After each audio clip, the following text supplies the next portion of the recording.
Tasmania's housing crisis is continuing, with the number of properties available to rent at its lowest in a year.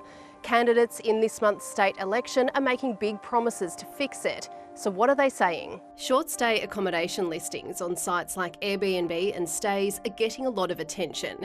The Liberals are promising to introduce a 5% levy on all short-stay listings to be paid by the visitor. The levy is similar to one announced by the Victorian government. Their levy will be 7.5% from 2025. The Liberals are also maintaining their target of building 10,000 new social and affordable homes by 2032. And they say they'll amend the Residential Tenancy Act to restrict landlords from refusing tenants who own pets. Labor is promising to construct 1,000 new rental homes and provide $5 million for upgrades to public and social housing. Labor wants to expand the existing shared equity scheme, where the cost of buying a house is shared with Homes Tasmania. Its short-stay policy is for an immediate pause on all new permits for entire home accommodation. The Greens have a long list of housing policies.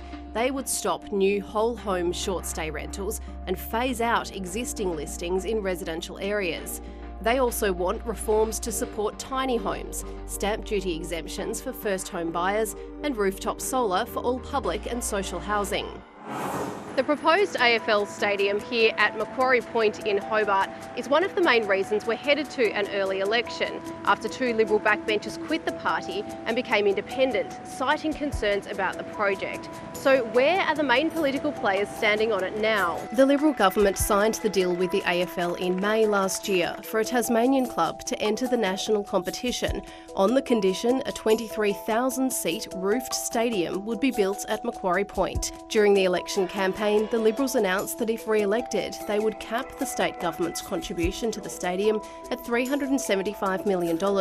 Labor has labelled the AFL deal bad for Tasmanians and promised to renegotiate if it's elected, but hasn't said what terms it would try to change. The AFL insists the deal's done and it can't be changed, calling the stadium a key part of the Tassie team business case. The Greens do not support a stadium at Macquarie Point. They want to make Launceston's York Park the home for AFL in Tasmania. Meanwhile, independents could play a role in government decision-making if the election results in a hung parliament. MPs Lara Alexander and Christy Johnston are against a new stadium, while former MP Sue Hickey supports an alternative plan that includes apartments and a private hospital. David O'Byrne, who quit the Labor Party in February to become independent, says yes to a stadium as long as it's sustainable. Former Liberal John Tucker says he wants the facts on the table before he makes a final decision.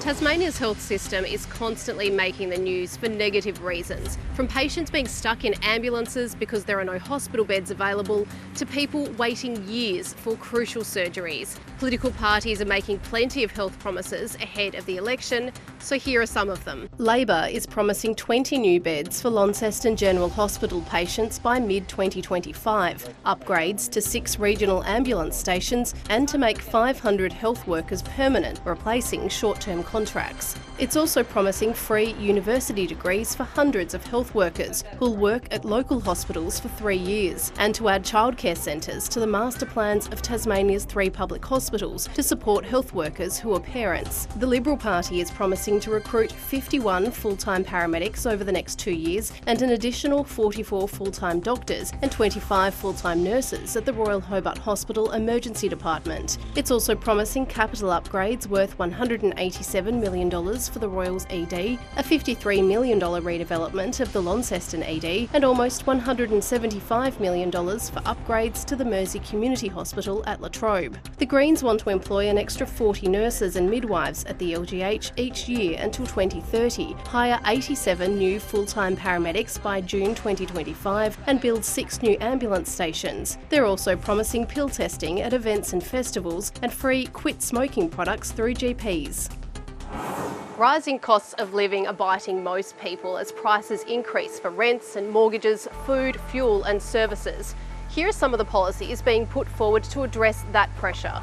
Labor's promising to scrap charges for connecting or disconnecting electricity when moving into a new house.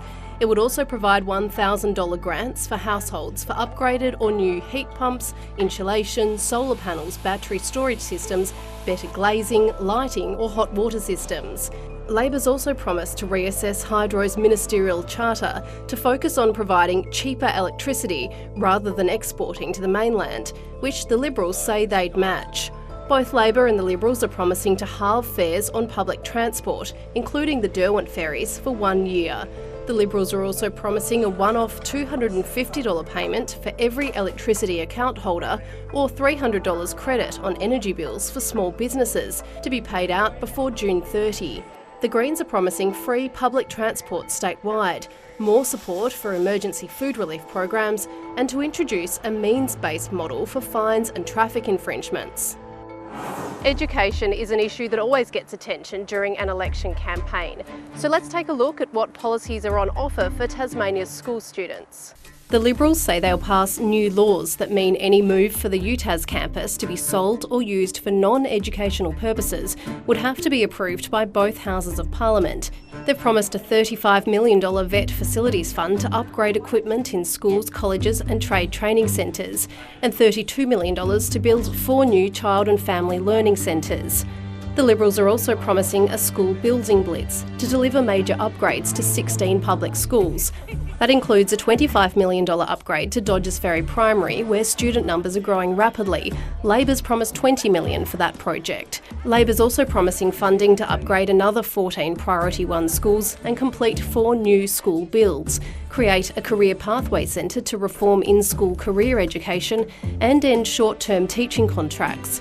Labor's promising 500 scholarships worth $5,000 for UTAS students and to expand the free lunch program to all primary schools. The Greens want to get rid of public school levies, employ 195 new teachers and offer free TAFE. They also want to provide 30 hours of free tutoring for students who fall below national standards in reading, writing, spelling and maths, and funding for breakfast programs in all public schools.